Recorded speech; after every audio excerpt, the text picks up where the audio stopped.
I need you all to use your imagination with me for just a couple of moments. Imagine that if we as black people owned a TV station called W.E.T, White Entertainment Television, W.E.T. I think we need to change the name, but anyway, I digress.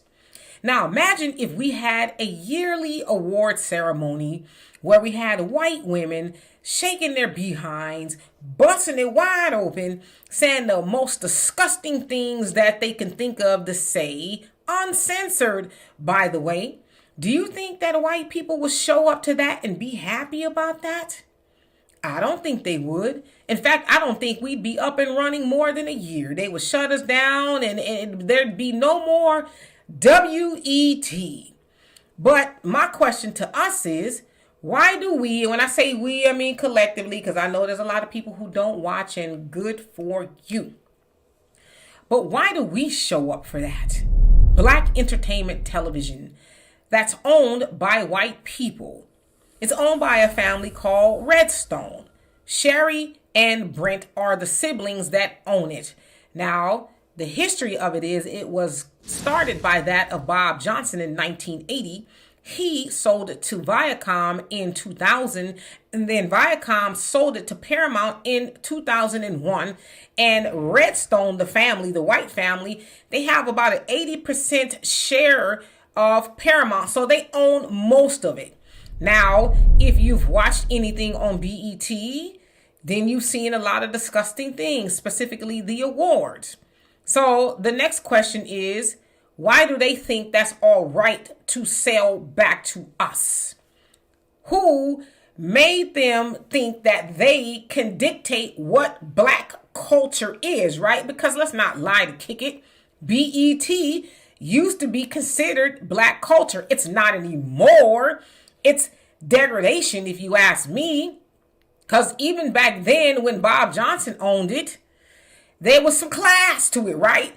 And the disgusting stuff, it was like BET After Dark or something, meaning that it was like after dark. It was like in the wee hours of the night where, it was supposed to be, not during the day and, prime time hours. It wasn't that.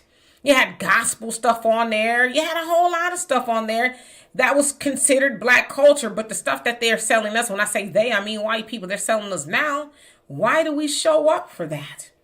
We should never allow that, because they would never allow us to do that to them. We need to start saying, hey, enough. It's one thing that you white and you own black entertainment television, but it's another thing that you give us the worst of the worst. And I should say that they are heavily Democrat supporters. So they support Democratic candidates all over. Now, if you were unfortunate enough to watch the BET Awards, you saw that the Democrats, Joe Biden, Kamala, and Taraji, her whole spiel, because she hosted the show, was about how we got to vote, how we got to save democracy. She had a conversation with Kamala Harris that was super cringy, right?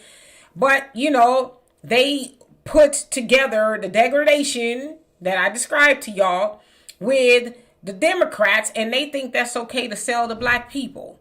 So I say to us as black Americans, we should say no more. BET, if you want us to watch, then you need to put some stuff on there that's going to benefit us. Enough with the garbage. If I never see another black woman shaking her behind anywhere in public, I would be happy for that. We don't want to see that. Or any other negative stuff that the male rappers and singers are doing. We don't want to see that no more.